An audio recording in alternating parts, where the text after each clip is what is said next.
ஏன்னா எனக்கு தெரிஞ்ச இண்டஸ்ட்ரியில் நிறைய பேர் இந்த படமா இருக்க ட்ரை பண்ணாங்க. அமீர் சார்ல இருந்து நிறைய பேர் ட்ரை பண்ணாங்க. இந்த லாஸ்ட் ஒரு 2-3 வீக்ஸா இருக்கட்டும் ட்ரெய்லர் வந்து பெருசா வந்து யாருமே ரெகக்னைஸ் பண்ணலன்றப்போ பயங்கர டிசப்பாயிண்டா இருந்துச்சு. அப்புறம் நான் என்ன யோசிச்சுக்கிட்டேன்னா, ஒரு நாள் 2.0 செட்ல வந்து சங்கர் சார் கேட்டாரு, என்ன ரைட்டிங் தானா இல்லை சார் டைரக்ஷன் ஐடியானா? இல்லை சார் டைரக்ஷன் தான் ஐடியான்னு சொல்லிட்டு நான் அப்போ வந்து இதுக்கு வந்து ஸ்கெட்ச்லாம் பண்ணி வச்சிருந்தேன். ஒரு போஸ்டர் இந்த மாதிரி இதெல்லாம் பண்ணி வச்சுட்டு அந்த கதையோட ஐடியா சொன்னேன். ரொம்ப பிடிச்சிருச்சு, நம்மளே பண்ணுவோமே அப்படின்னு. இன்னொரு பிரச்சனை, அந்த கதையை பண்ண முடியாமல் போனதுக்குன்னா கரெக்டாக அந்த டைம் தான் பரியர் பெருமாள் வந்து ரிலீஸ் ஆகுது. 2 கதையும் கிட்டத்தட்ட ஒரே மாதிரியான ஒரு கதை.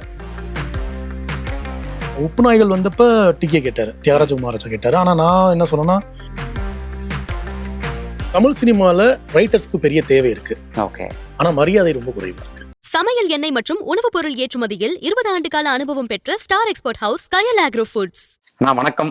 வணக்கம் சுதர்சன். ஃபைனலி நடக்குது நம்ம இன்டர்வியூ. ரொம்ப சந்தோஷம். டீ கடைகள் நம்ம நிறைய விஷயங்கள் பேசி இப்போ ஃபார்மலா ஒரு இன்டர்வியூல பேச போறதுன்றது ரொம்ப ரொம்ப சந்தோஷம். முதல்ல வாழ்த்துக்கள். தேங்க்யூ. லிங்கம் ரிலீஸ் ஆயிருச்சு ஹாட் ஸ்டார்ல. நல்ல ரெஸ்பான்ஸ் கிடைச்சிக்கிட்டு இருக்கு. ரொம்ப நல்ல ஒரு கேங்ஸ்டர் டிராமா. சீசன் 2 எப்போ அப்படின்ற கேள்விகள்லாம் நிறைய பேர் பார்த்தவங்க எல்லாருமே சொல்லிட்டு இருக்காங்க. சீசன் 2 உடனே எழுத சொல்லியிருக்கிறாங்க. ஓகே, மேபி கொஞ்ச நாட்கள்லயே ஆரம்பிக்கிற மாதிரி இருக்கும். சூப்பர்ண்ணா. இந்த இன்டர்வியூல இதுக்கு முன்னாடி நீங்க நிறைய இன்டர்வியூஸ் கொடுத்துருக்கீங்க, நிறைய இலக்கிய மேடைகள்ல நீங்க பேசிருக்கீங்க. உங்களுடைய எழுத்தாளரா இலக்கிய வட்டத்துல எல்லாருக்கும் உங்களுடைய எழுத்துக்கள், உங்களுடைய பேச்சுகள் வந்து பிடிக்கும். ஸோ இப்போ இயக்குனர் லட்சுமி சரவணகுமார் அப்படின்ற டேக் எப்படி இருக்கு அப்படின்றதுல ஆரம்பிக்கலாம். கண்டிப்பா இது ரொம்ப சந்தோஷமான ஒரு தருணம் தான். ஏன்னா அரவான்ல வந்து அசிஸ்டன்ட் டைரக்டரா ஜாயின் பண்ணேன். அரவான் காவியத்தில் ஒர்க் பண்ணிட்டு ஒரு பெரிய கேப் எடுத்துட்டு அப்புறம் சங்கசாவோட கொஞ்ச நாள் ஸ்கிரிப்ட்ல ஒர்க் பண்ணோம். நான் ஒரு படம் பண்ணணுன்ற இந்த ப்ராசஸ் ஆரம்பிச்சு, அப்புறம் சினிமாக்குள்ளேயே நீங்கள் வேலை பார்த்தாலும் ஒரு டைரக்டராக ஒரு படத்தை எடுக்கிறப்ப தான் நமக்கு சினிமா தெரியும். பட் ஒரு சினிமா கம்ப்ளீட்டாக புரிஞ்சுக்கிறது எப்போனா, நீங்கள் ஒரு படத்தை டைரக்ஷன் பண்ணும்போது கம்ப்ளீட்டாக புரிஞ்சுக்க முடியுது. ஏன்னா நீங்கள் அங்கே எல்லா டிசிஷன் நீங்கள் எடுக்கிறீங்க. அப்போது ஒரு பெரிய விஷயம் எதுவாக இருக்குன்னா, சினிமாவில் ஒரு டைரக்டரோட பெரிய வேலை என்ன இருக்குன்னா, நீங்கள் நல்ல கதை எழுதுறதோ அதை வந்து நல்ல ஷாட் எடுக்கிறதோ இல்லை, சரியான டைமில் சரியான டிசிஷன் எடுக்கிறது தான். அந்த இன்ட்யூஷன் ரொம்ப ரொம்ப முக்கியம்னு நினைக்கிறேன்.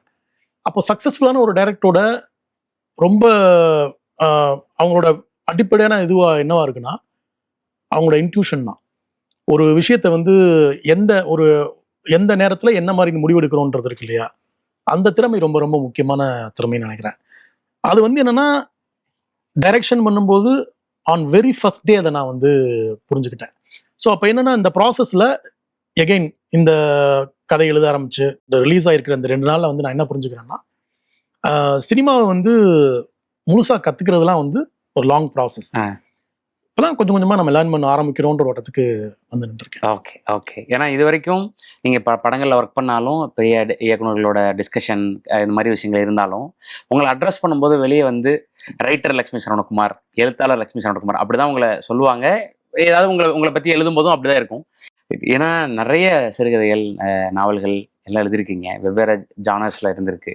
ஆனால் உங்களுடைய முதல் படைப்பு இப்படியான ஒரு உண்மை சம்பவம், ஒரு தென் தமிழகத்தில் குமரி மாவட்டத்தில் வாழ்ந்த ஒரு கேங்ஸ்டர் பற்றின கதையை தான் நம்ம ஃபர்ஸ்ட் வந்து ஒரு சீரீஸாவோ படமாவோ பண்ணணும் அப்படின்ற எண்ணத்துக்கு எப்போ அரைவானீங்க, ஏன் அரைவானீங்க?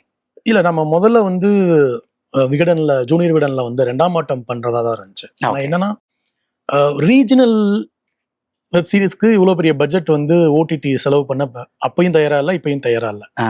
இப்போ ஹிந்தியில் பண்ணுறாங்கன்னா, ஹிந்தியில் வந்து அவங்களுக்கு ஒரு பெரிய மார்க்கெட் இருக்குது, நிறைய பேர் பார்க்குறாங்கனால ஹிந்தியில் செலவு பண்ணுறாங்க. பட் ரீஜனலாக செலவு பண்ணுறதுக்கு அவங்களுக்கு ஒரு தயக்கம் இருக்குது. மேபி இன்னொரு 5-6 வருஷம் கழிச்சு அந்த மார்க்கெட் வந்து ஓப்பன் ஆகலாம்.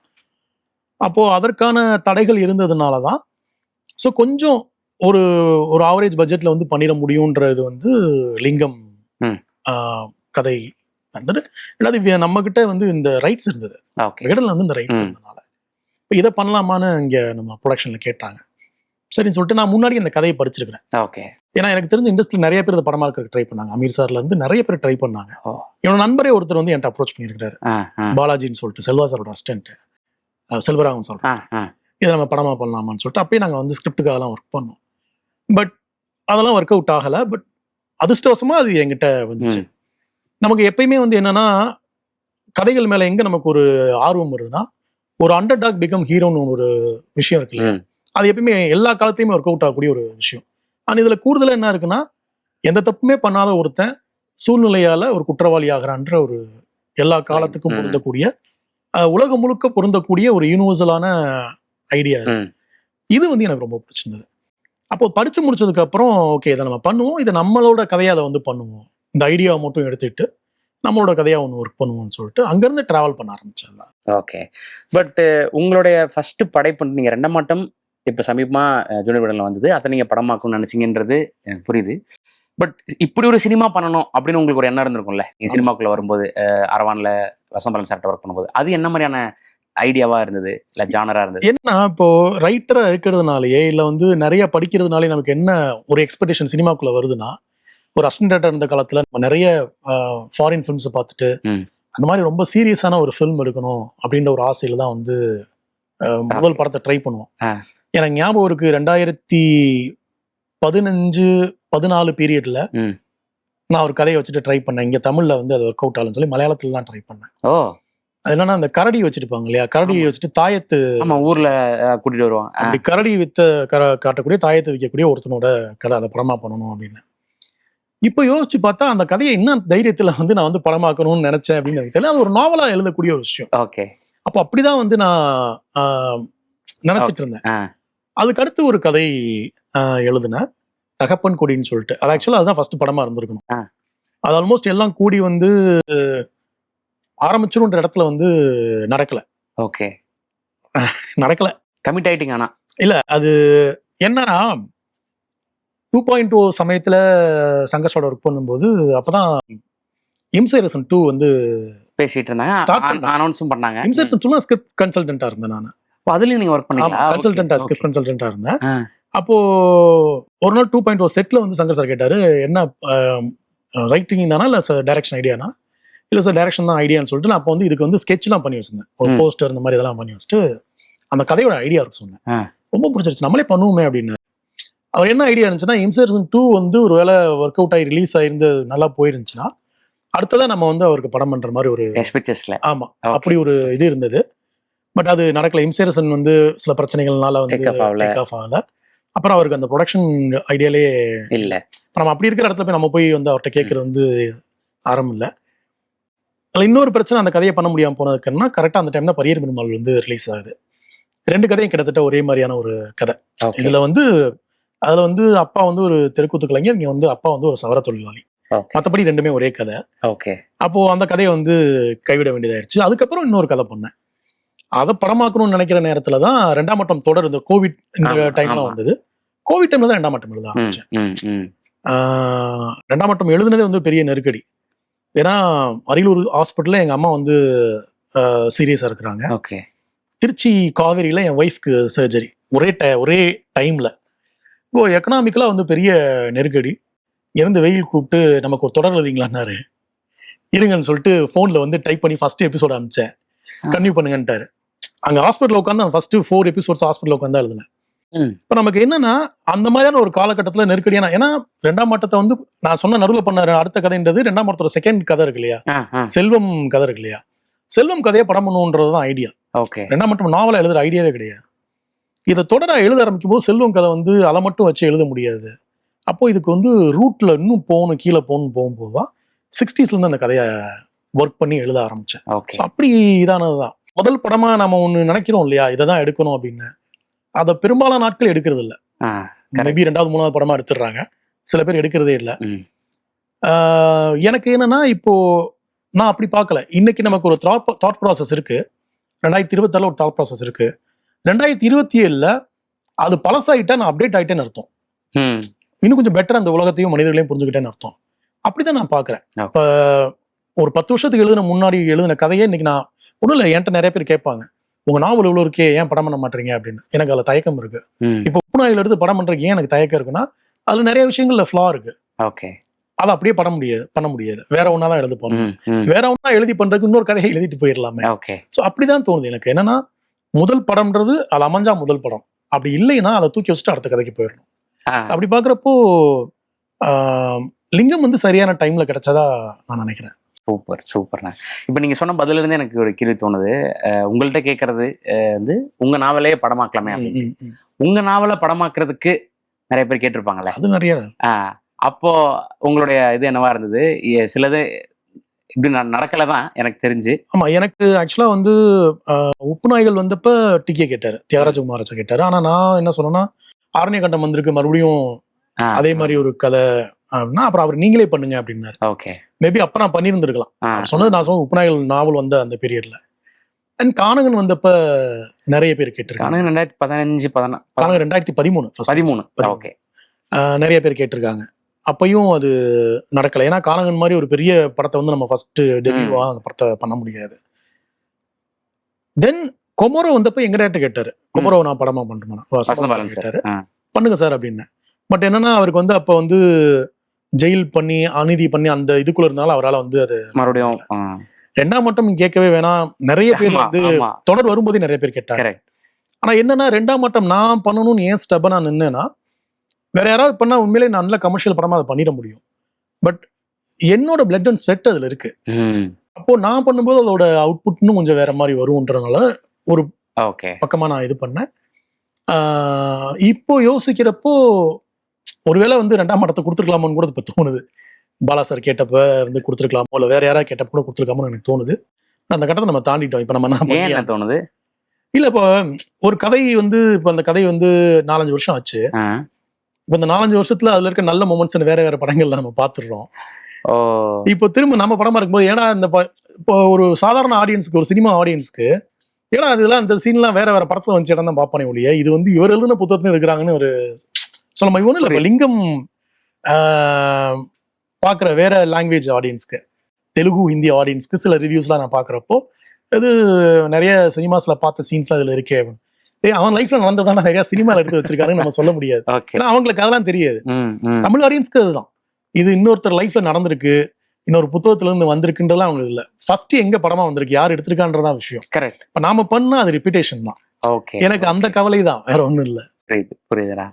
சோ ஏன்னா இது ஒரு வித்தியாசமான ஒரு பார்வையா இருக்கு. இது இந்த சவால் வந்து ஒரு ரைட்டருக்கு மட்டும்தான் இருக்கு, ஒரு ஃபிலிம் மேக்கிங் சவால். ஏன்னா ஒரு ஸ்கிரிப்டை வந்து 100 பேர் 1000 பேர் 1,00,000 பேர் படிக்க போறது இல்லை. ஒரு புத்தகத்தை வந்து 1,00,000 பேர் படிச்சிடுறாங்க. அப்போ அது வந்து முதல்ல வந்து எங்கேயாவது படமா வந்துடுற ஒரு நெருக்கடி வரும்போது நாம திரும்ப படமா பண்றப்போ அங்க வந்து சிக்கலாயிடும். நமக்கு தெரியும் உப்பு நாய்கள்ல இருந்து எவ்வளவு காட்சிகள் வேற வேற படங்கள் வந்திருக்கு அப்படின்னு. கானகன்ல இருந்து எவ்வளவு காட்சிகள், சில பேர் தேங்க்ஸ் கார்டு போட்டிருக்காங்க, சில தேங்க்ஸ் கார்டு போட்டது இல்லை. அதுதான் நம்ம கதைகள்ல இருந்து நாவல்ல இருந்து வரும்போது ஓகே, அது எழுதுனதுக்கு அப்புறம் அதுல இருந்து நம்ம துண்டிச்சுக்கிறது நல்லதுதான். எழுதிட்டேன், படிச்சுட்டாங்க, படிச்சு இன்ஸ்பயர் ஏதோ எடுக்கிறாங்கன்னா அப்படியே விட்டுற வேண்டியதான். ரைட், புரியுதுண்ணா. ஏன்னா ஒரு இயக்குனரா இருக்கவங்கள்ட்ட மட்டும் இந்த கேள்விக்கான பதில் வந்து வேற மாதிரி வந்ததை நான் பார்த்துருக்கிறேன். ஸோ இப்போ ஒரு எழுத்தாளராக இருந்து இயக்குனர் ஆகும்போது வேற மாதிரியான ஒரு பெர்செப்ஷன் வந்து கிடைக்குது உங்களோட பதில் இருந்து. இப்போ லிங்கத்துக்கு வருவோம்.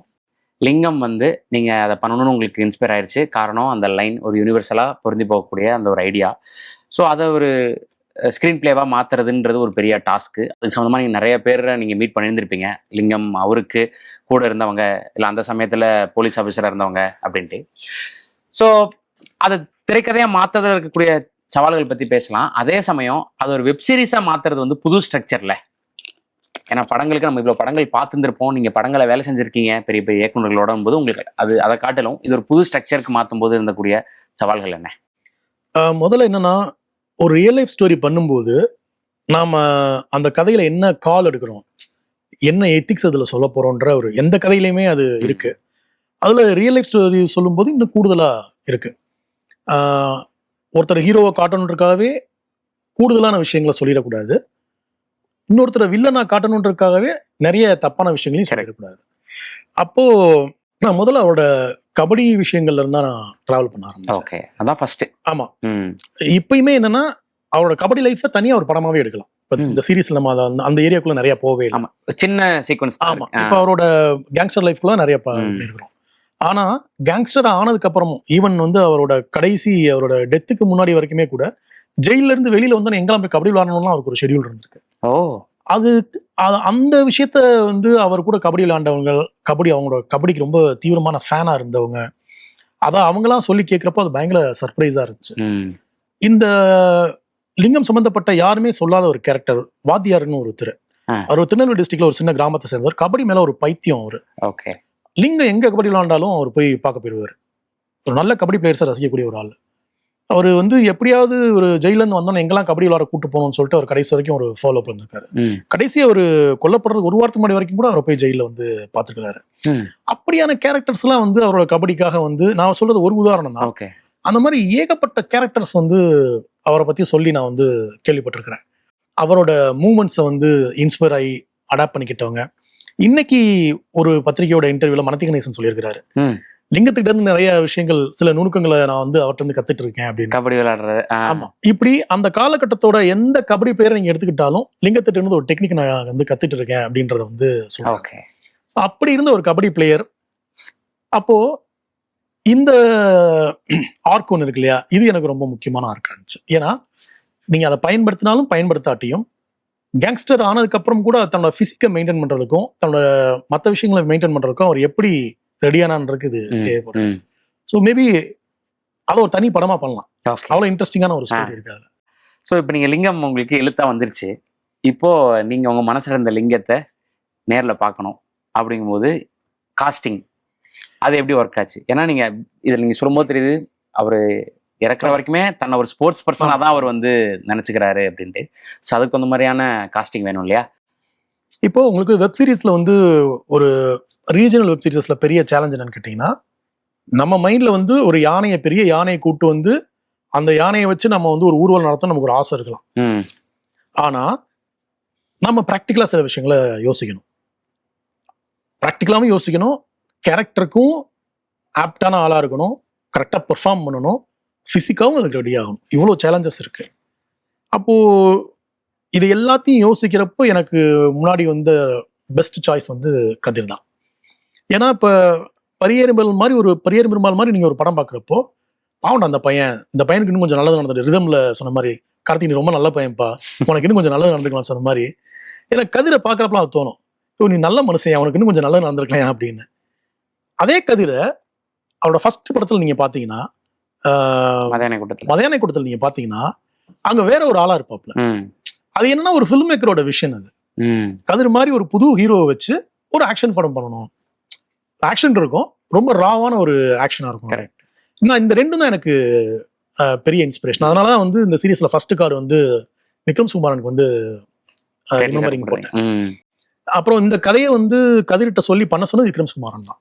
அப்படியா? ஆமா, நான் நேரடியாக கதிர் அப்ரோச் பண்ணல. ஓகே, நான் வந்து ஏன்னா விக்ரம் சுகுமாரன் வந்து எனக்கு நெருக்கமான நண்பர் கிடையாது.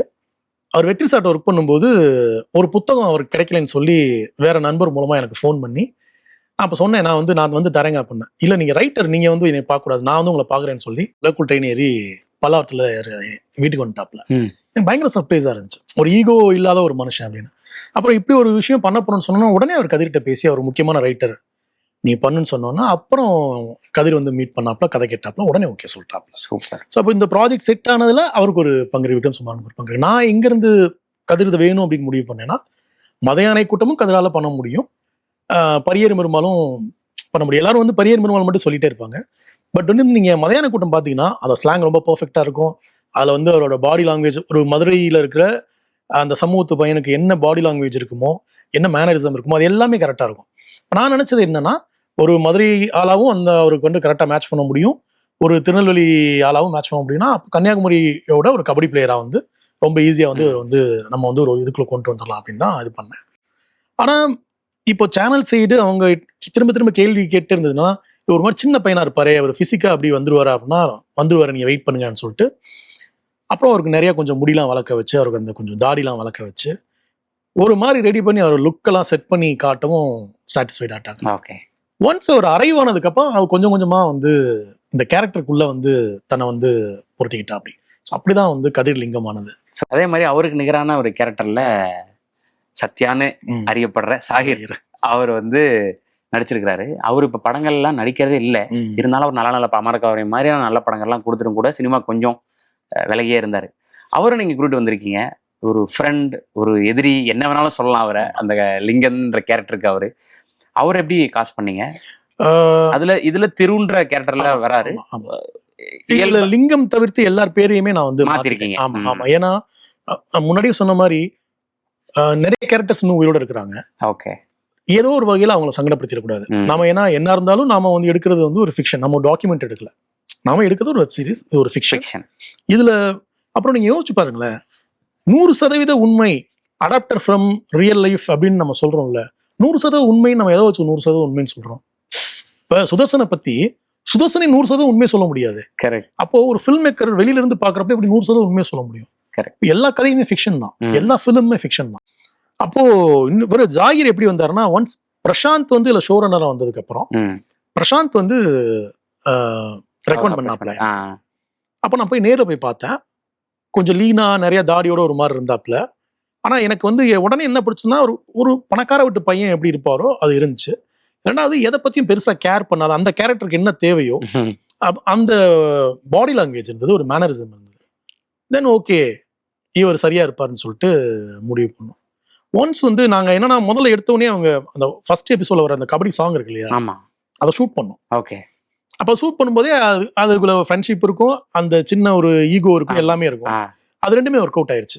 ஸோ அங்கேயே சாட்டிஸ்ஃபைடு தான் நான். ஓகே இது வந்து நல்லா வந்துடும் அப்படின்னு. தென் அவரும் ரொம்ப நல்லா அடாப்ட் ஆயிட்டாரு அதுக்கு. Okay okay. So Vasanthabalan sir series பார்த்துட்டாரா? இல்ல, அவர் ஆக்சுவலா அவர் படத்தோட ஷூட்ல இருக்காரு. ஓகே. ஷூட் முடிச்சுட்டு வந்து பார்த்துட்டு பேசுவார்னு நினைக்கிறேன். ஸோ முன்னாடி நம்ம பேசினதான் இந்த ரைட்டர் டைரக்டர் இருக்கக்கூடிய விஷயங்கள், ரைட்டர் டு டைரக்டர் அப்படின்றது. இப்போ பொதுவாகவே இப்போ நம்ம ஓவர் தி இயர்ஸ் நம்ம பேசுறது தான். ஸோ இங்கே வந்து ரைட்டர்ஸ் இப்போ பஞ்சவர்ணாச்சலம் சார் மாதிரியான நபர்கள் இருந்த தமிழ் சினிமா, அதுக்கப்புறம் ஒரு ரெவல்யூஷன் வந்தது, எல்லாமே டைரக்டர் தான் பண்ணணும் அப்படின்ற ஒரு இது இருந்தது, அதுக்கெல்லாம் ஒர்க் பண்ணிட்டு இருந்தாங்க. ஆனால் இன்னைக்கு மலையாள சினிமாவில் அப்படி இல்லை. இது வந்து நம்ம ரொம்ப நாளாக எல்லார்ட்டையும் தமிழ் மலையாளம் கம்பேர் பண்ணி பேசுகிறோம். ஸோ நீங்கள் தான் கரெக்டான ரெப்ரசன்டேட்டிவ்னு நான் நினைக்கிறேன். நீங்கள் ஏன்னா 2 சீட்லேயுமே இருக்கீங்க. ஸோ இந்த விஷயத்தை நீங்கள் எப்படி பார்க்குறீங்க? ரைட்டரை தமிழ் சினிமா எப்படி பார்க்குறீங்க? ஜென்யூனா ஒரு உண்மை சொல்லணும்னா, தமிழ் சினிமாவில் ரைட்டர்ஸ்க்கு பெரிய தேவை இருக்கு. ஓகே. ஆனால் மரியாதை ரொம்ப குறைவா இருக்கு.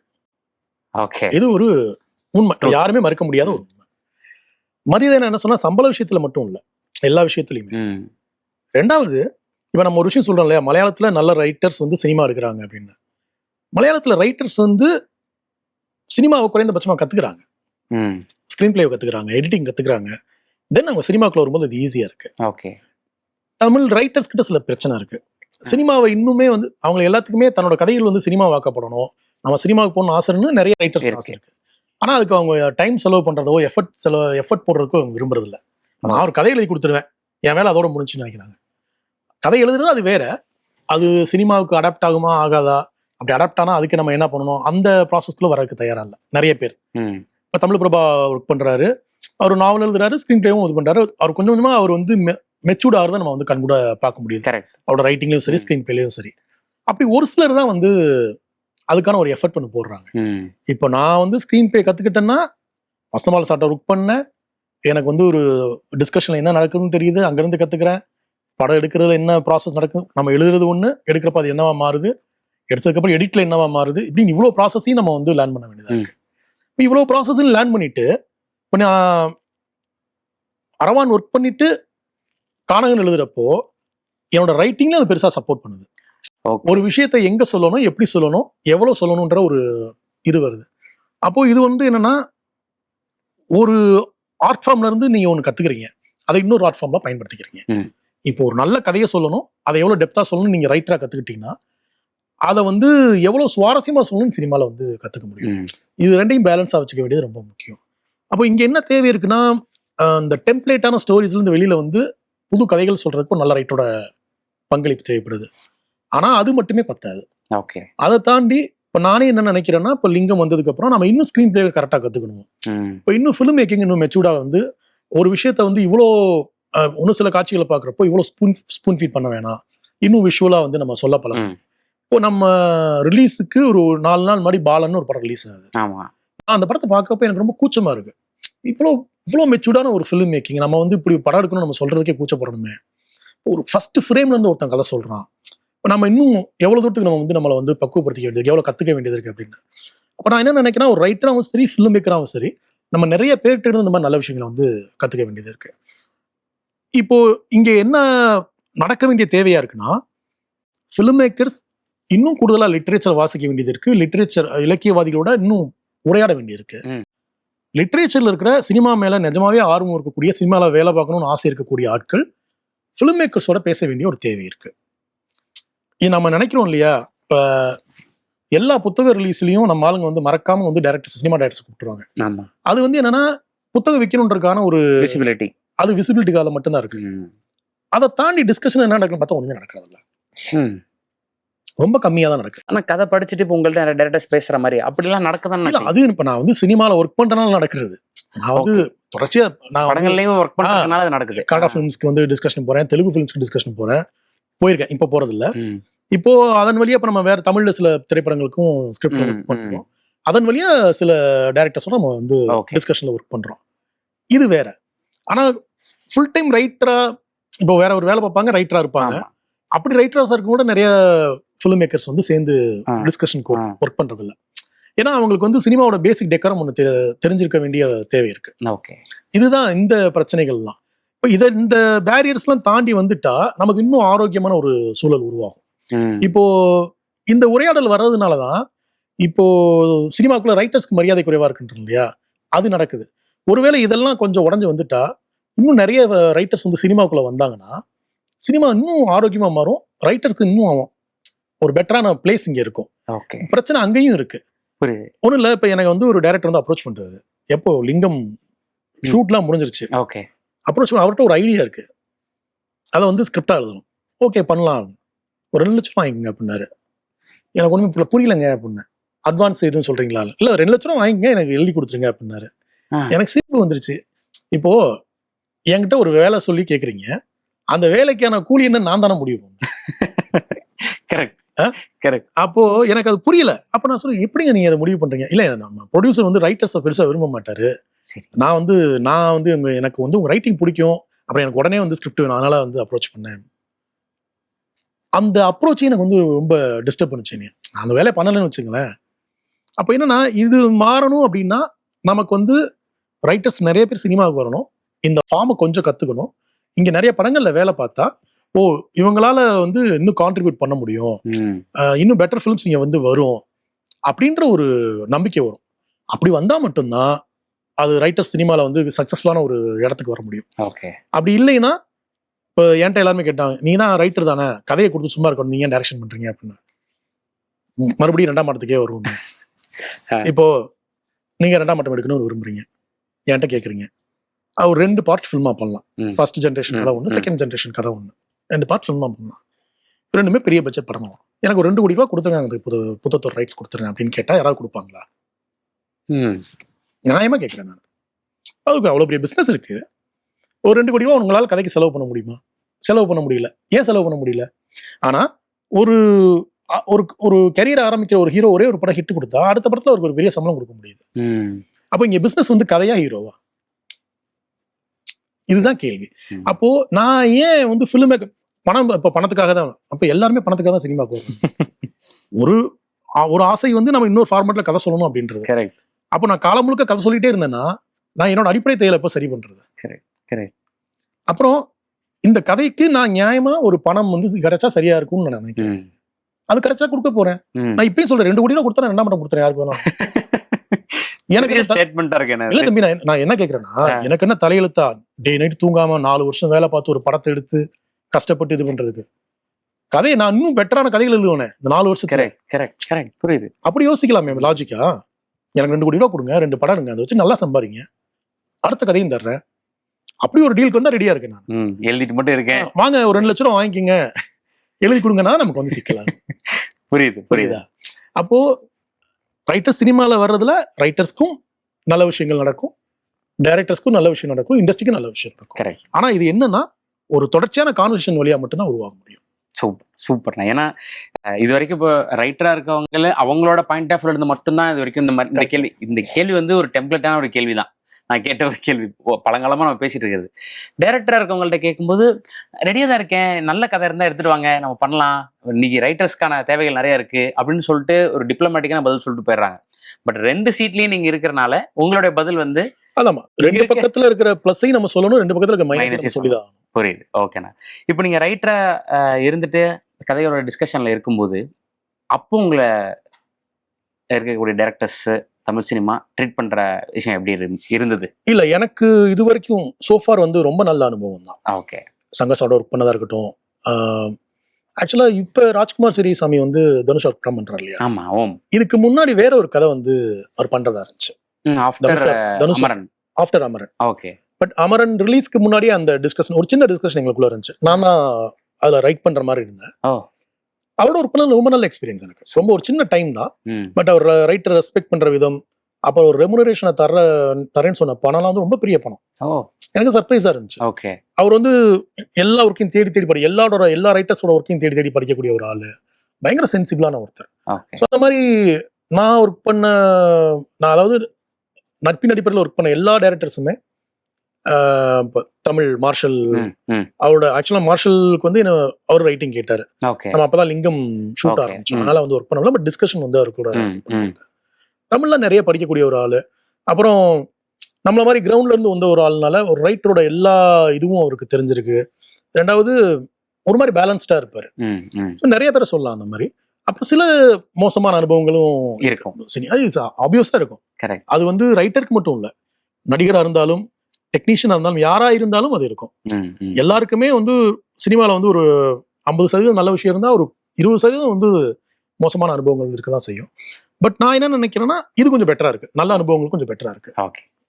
இலக்கிய வட்டத்திலிருந்து நீங்க ஸ்டார்ட் பண்றீங்க அப்படின்னு தெரிஞ்சதுல இருந்து இப்போ சீரியஸ் இப்போ 1 நாள் 2 நாள் தான் ஆயிருக்கு, அவங்க பார்த்துட்டு பேசுறதா இருக்கட்டும், இலக்கிய வட்டத்துல இருந்து அது எக்ஸைட் ஆகி உங்கள்ட்ட ஏதாவது கேட்கறாங்க? ஆக்சுவலா இது ஒரு பெரிய துரதிர்ஷ்டம் தெரியுமா?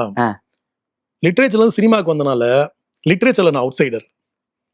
அது எப்படி சொல்றேன்? லிட்ரேச்சர்ல இருந்து சினிமாவுக்கு வந்தனால சினிமால நான் அவுட் சைடர். புரியுதா? இப்போ இந்த பக்கமும் நம்ம நிக்க முடியாது, இந்த பக்கமும் நிக்க முடியாது. இவங்க 2 பேருக்கு நம்ம போராடிட்டே இருக்கணும். இங்க அதான் தமிழ் லிட்ரேச்சர்ல என்ன இருக்குன்னா, சினிமாவுக்கு போனா அவெல்லாம் வந்து ஒரு வியாபாரி, அவங்க எல்லாம் வந்து லிட்ரேச்சருக்கு உண்மையா இருக்க மாட்டாங்கன்னு ஒரு இது இருக்கு.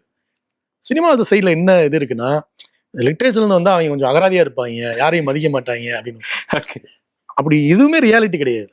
நம்ம எல்லாருடையும் ரொம்ப ஹம்பிளா தான் பழகுறோம். அதே மாதிரி லிட்ரேச்சர் சரி, இப்போ நான் வந்து லிங்கம் ஷூட் முடிச்சுன்னா பன்றிவேட்டை நாவல் எழுதுறேன். ஓகே. அப்போ நான் வந்து லிட்ரேச்சர் என்னோட ஒரு ரைட்டராகவும் என்னோட வேலையை ரொம்ப சின்சியரா பண்ணிட்டு தான் இருக்கிறேன். பன்றிவேட்டை நாவல் எழுதுனதுக்கு அப்புறம் தான் இந்திய சிறுகதை ஒரு அறிமுகம் எழுதுறேன், டிசம்பர் மாசம் ரிலீஸ் பண்ணது. அப்போ அந்த ஒரு வருஷம் நான் படிச்சது அவ்வளோ படிச்சிருக்கிறேன், அவ்வளோ பேரோட புக்ஸுக்கு ரிவ்யூ பண்ணியிருக்கிறேன். இப்போ ஜெயமோகன் நியூயார்க்ல இது நடத்தினாங்க, அதுக்கும் போயிட்டு வந்தேன். அப்போ ஒரு ரைட்டரா என்னோட வேலையை வந்து நான் இப்போ என்னன்னா 24 மணி நேரம் இருக்குன்னா நம்ம அதுக்கு டைம் பிரிச்சு வேலை பார்க்க வேண்டியதா இருக்கு. காலை தூங்கி வச்சுன்னா படிக்கணும், எழுதணும், அப்புறம் சினிமா வேலைகள் பார்க்கணும், இதுக்கு நடுவில் ரெகுலர் லைஃப்பை பார்க்கணும். ஏன்னா என் ஒய்ஃப் ஒர்க் பண்றாங்க, அப்போ வீட்டில் இருக்க எல்லா வேலையும் நான் தான் பார்க்கணும். வீடை கிளீன் பண்றது, துணி துவைக்கிறது, எல்லா வேலையும் நான் தான் பார்க்கணும். குக் பண்றப்ப நான் கூட வந்து சப்போர்ட் பண்ணணும். கரெக்ட். இவ்வளோ ரெஸ்பான்சிபிலிட்டி எடுத்துக்க வேண்டியதா இருக்கு. இதற்கு நடுவில் நம்ம சினிமாவும் பண்ணணும். ஆனா என்னன்னா லிட்ரேச்சர் சைடு, சினிமா சைட்லயாவது பார்த்துட்டு சில பேர் ஃபோன் பண்ணி கூப்பிட்டாங்க. லிட்ரேச்சர் சைடு 20 வருஷம் பழகின ஆட்கள் கூட இது வரைக்கும் பெருசா அதை பத்தி என்ன சொல்றது, ஒரு அதோட ட்ரெய்லர் வந்திருக்கு இல்ல இப்போ வந்து ரிலீஸ் ஆயிருக்கு, அது பெருசா அப்ரிஷியேட் பண்ணவே இல்லை. தமிழ் பிரபா எழுதியிருந்தாப்புல இன்னும் சிலர் எழுதியிருக்கிறாங்கன்னு வச்சுங்களேன். மற்றபடி இவ்வளவு நாள் பழகினால ஒருத்தர் கூட வந்து பெருசாலாம் அப்ரிஷியேட் பண்ணல. ஆச்சரியமா இருக்கு எனக்கு. இல்ல அது அதான் சொல்றேன் இல்லையா, ஒருத்தர் அவுட் சைடர் ஃபீல் பண்ணிட்டா அது வந்து அவ்வளவு சீக்கிரம் வந்து யாரும் இல்லைன்னா இப்ப நீங்க இங்க இருந்து ஒருத்தர் போய் படம் பண்ணிருக்காருன்றது ஒரு சந்தோஷமான ஒரு விஷயம் தானே.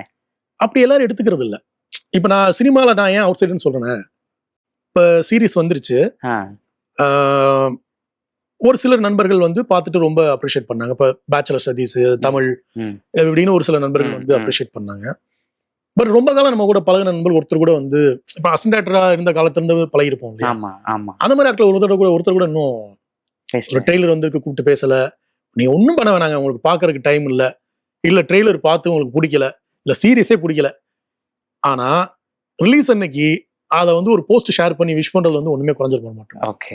இந்த லாஸ்ட் ஒரு 10-15 இயர்ஸில் எனக்கு தெரியாத எவ்வளோ படங்களுக்கு நான் வந்து விஷ் பண்ணி இது பண்ணியிருக்கிறேன், வீடியோ போட்டிருக்கிறேன், இன்டர்வியூஸ் கொடுத்துருக்கிறேன். இப்போ டூரிஸ்ட் ஃபேமிலி ரிலீஸ் ஆகிற அன்னைக்கு எனக்கு அந்த டேரக்டர் யாருனே தெரியாது. நான் உடனே வந்து ஒரு வந்து நல்ல படம் பார்த்துருக்கோம் சொல்லி உடனே ஒரு போஸ்ட் போட்டு ஃபிலிம் ஆஃப் த இயர்னு சொல்லிட்டு ஒரு போஸ்ட் போட்டு அந்த படத்தோட லிரிசிஸ்ட் கூப்பிட்டு ரொம்ப நல்லா படம் பண்ணிருக்கீங்க, வாழ்த்துக்கள்னு சொல்லி டேரக்டருக்கு விஷ் பண்ண சொல்லுங்கன்னு சொல்றேன். நம்ம இதெல்லாம் வந்து எந்த எக்ஸ்பெக்டேஷன் இல்லாம தான் செய்யறோம். ஸோ இதே மாதிரி தான் லிட்ரேச்சர்ல எந்த புத்தகம் வந்தாலும் அந்த புத்தகத்தை நல்லா இருந்தா படிச்சுட்டு உடனே வந்து விஷ் பண்றோம். பட் இந்த 2 சைட்ல இருந்தும் நமக்கு வந்து இந்த லாஸ்ட் ஒரு 2-3 வீக்ஸா இருக்கட்டும் ட்ரெய்லர் வந்ததுல இருந்து பெருசா வந்து யாருமே ரெகக்னைஸ் பண்ணலன்றப்போ பயங்கர டிசப்பாயிண்டடா இருந்துச்சு. அப்புறம் நான் என்ன யோசிச்சுக்கிட்டேன்னா, அன்பு மட்டும் இல்ல, மரியாதையும் எதிர்பாராம தான் நமக்கு வந்து நிகழணும். அதாவது எந்த விதமான எதிர்பார்ப்புகளும் இல்லாம எப்படி ஒருத்தர் மேல அன்பு செலுத்தணும்னு நினைக்கிறோமோ, அதே மாதிரிதான் எந்த விதமான எதிர்பார்ப்புகளும் இல்லாம ஒருத்தரை மதிக்கணும்னு நினைக்கிறேன் நான். அந்த மரியாதைன்றது சுதர்சன்ற தனி மனிதனுக்கான மரியாதையா இருக்கக்கூடாது. ஓகே. சுதர்சன் வந்து ஒரு நல்ல வேலை செய்யறாருன்னா எனக்கு சுதர்சனை பிடிக்கலாம், பிடிக்காம போகலாம். சுதர்சன் நல்லவா இருக்கலாம், இல்ல 10-15 கொலைகள் பண்ணிக்கலாம், என்ன வேணாலும் இருக்கலாம். ஆனா சுதர்சன் நான் மதிக்கக்கூடிய ஒரு வேலையை செஞ்சா நான் அதுக்காக வந்து அவர் அப்ரிஷியேட் பண்ணணும்னு நினைக்கிறேன். கரெக்ட். அப்போ நான் இருக்கிற மாதிரி இன்னொருத்தர் அப்படி வந்து எனக்கு இருக்குன்னு நான் எதிர்பார்க்கல. இப்ப நான் இன்னைக்கு காலையில் நான் அதை யோசிச்சு பார்த்தேன். 2 நாள் எனக்கு உடம்பு சரியில்லை. இப்போ காலையில் எந்திரிச்சப்ப என்ன தோணுச்சுன்னா, ஏன் நமக்கு யாருமே கூப்பிட்டு பேசல, இவ்வளவு நாள் பழகின ஆட்கள், இல்லை ஏன் வந்து ஒரு விஷ் பண்ணி போஸ்ட் கூட போடல, நமக்கு நம்மளோட வெல் விஷர்ஸ், நம்ம ஒரு டெய்லர் அனுப்பிச்சா கொஞ்சம் பிஸியா இருக்க 2 நாள் கழிச்சு பார்த்துட்டு சொல்றேன்ற அளவுக்கு 2 நிமிஷம் டெய்லர் பார்க்கறதுக்கு எவ்வளவு நேரம் ஆயிரம் போகுது. இப்படி ஒரு டெக்ஸ்ட் வந்துச்சு எனக்கு, நான் ரொம்ப மதிக்கக்கூடிய ஒருத்தர் இருந்து. ஓகே. பிஸியா இருக்கேன், ஒரு 2 days டைம் கொடுங்க அப்படின்னு. ஓகே பரவாயில்ல, டெய்லருக்கு. அப்ப நான் என்ன மைண்ட் செட் பண்ணிக்கிட்டேன், நான் காலையில சொன்னா எனக்கு அவங்க மேல மரியாதை வந்தது. பின்னாடி அவங்க எனக்கு ஏதாவது பண்ணுவாங்களோன்றது இல்லை. கரெக்ட். அவங்க எழுதின புத்தகம் எனக்கு பிடிச்சிருக்கு, அவங்க எடுத்த படம் எனக்கு பிடிச்சிருக்கு, அதனால வந்த மரியாதை. அந்த மரியாதை என்னைக்குமே அப்படிதான் இருக்கணும். இல்ல எனக்கு இப்படி நான் உங்களுக்கு இப்படி ஒன்று பண்ணேன், நீங்க எனக்கு இப்படி பண்ணலன்றக்கா அந்த மரியாதை போச்சுன்னா இங்க நான் ரொம்ப ஃபேக்கான ஒரு ஆளா மாறிடுவேன். ஸோ நான் இப்ப என்ன நினைக்கிறேன்னா, நாளைக்கு காலை ஒரு நல்ல படம் வந்துச்சுன்னா அதை பார்த்துட்டு போன வாரம் லட்சுமி சந்திரகுமார் எப்படி ரியாக்ட் பண்ணணும் அதே மாதிரி ரியாக்ட் பண்ணணும்னு நினைக்கிறேன். நாளைக்கு நான் இன்னொரு படம் எடுக்கிறேன், அந்த படத்தை நீங்க வந்து அப்ரிஷியேட் பண்றீங்க, பண்ணலன்னா அப்பயும் நான் அதுக்காக பெருசா ரியாக்ட் பண்ணக்கூடாதுன்னு நினைக்கிறேன். இது என்னன்னா, ரொம்ப லேட்டரா ஃபிலிம் மேக்கர் ஆனதுக்கு அப்புறம் எனக்கு வந்து மிக முக்கியமான படிப்பு இது. புரியுது. உங்களுக்கு பிடிக்கலாம், பிடிக்காம போலாம், அது அவங்களோட தனிப்பட்ட விஷயம். பட் ஒரு தனிப்பட்ட ஒரு மெசேஜாவோ ஒரு வாய்ஸ் நோட்டாவோ என்ன வேணாலும் அவங்க உங்களுக்கு கன்வே பண்ணிருந்துருக்கலாம். கண்டிப்பா. புரியுதுண்ணா. அடுத்து நாங்க என்ன எதிர்பார்க்கலாம்? சீசன் 2 அப்படின்றது புரியுது. சீசன் 2 உடனே எழுத சொல்லியிருக்கிறாங்க. ஓகே. ஸோ எழுத ஆரம்பிச்சாலும் அது எப்படியும் ஒரு 1-1.5 வருஷம் இந்த ப்ராசஸ் இருக்கும்னு நினைக்கிறேன், நம்ம ஷூட் போய் எல்லாம் பண்றதுக்கு. இந்த கேப்ல இந்த நடுவில் வந்து ஒரு படம் ஓகே விரைவில் 2ஆம் மாட்டமா இருக்கலாம். அதுவும் பெருசா தானே இருக்கும். ஆமா, 2ஆம் மாட்டமா இருக்கலாம்ன்றது என்னோட எதிர்பார்ப்பு. ஓகே. ஆனா வேற கதையாவும் இருக்கலாம். ஸோ பேச்சுவார்த்தைகள் எல்லா பக்கமும் இருக்கு, நடக்கும்போது சரியா நடக்கும்னு நினைக்கிறேன். சூப்பர்ண்ணா. லிங்கத்துக்கு வாழ்த்துக்கள். நீங்க சொல்லும்போது பல உண்மையான ஒரு விஷயம், நீங்க வந்து எந்த திரையும் போட்டுக்காம 2 தரப்புலயும் இருக்கிறனால நல்ல நேரடியான நேர்மையான பதில்கள் உங்கள்ட்ட இருந்து. ஸோ லிங்கம் வெற்றிக்கு வாழ்த்துக்கள். அடுத்து நான் லிங்கம் சீசன் 2ல இதுல எங்களுக்கு இருந்த கேள்விகள் எல்லாத்துக்கும் பதில் நீங்க சொல்றீங்க அப்படின்னு புரியுது. இப்ப நம்ம சீசன் 2 சொன்னனால திரும்ப சொல்லிடுறேன். சீசன் 2ல நிறைய கதைகள் இருக்கு. இப்போ வந்து என்னன்னா, கிட்டத்தட்ட இந்த மொத்த சீசனே ஒரு செட்டப் தான். செட்டப்னா இந்த லிங்கத்தோட வளர்ச்சி மட்டும் இதுல இருக்கு. வளர்ந்ததுக்கு அப்புறம் ஒருத்தன் எதிர்கொள்ற பகைகள் எல்லாமே அடுத்த சீசன்ல வரும். சோ அது வந்து இன்னும் கிராண்டா, இன்னும் பெரிய செட்டப், பெரிய கதையா இருக்கும். ஓகே, ரொம்ப நன்றிண்ணா உங்களுடைய நேரத்துக்கு. ரொம்ப சந்தோஷம். நிறைய எழுதுங்க, நிறைய படம் பண்ணுங்க, ஒரு கிரியேட்டரா மக்களை என்டர்டெயின் பண்ணிட்டே இருங்க, இன்ஸ்பயர் பண்ணிட்டே இருங்க. ரொம்ப நன்றிண்ணா. நன்றி. 20 ஆண்டுகளாக உலக நாடுகளுக்கு உயர்தர சமையல் எண்ணெய் மற்றும் உணவுப் பொருட்கள் ஏற்றுமதியில் இந்திய அரசின் ஸ்டார் எக்ஸ்போர்ட் ஹவுஸ் அங்கீகாரம் பெற்ற கயல் ஆக்ரோ ஃபுட்ஸ்.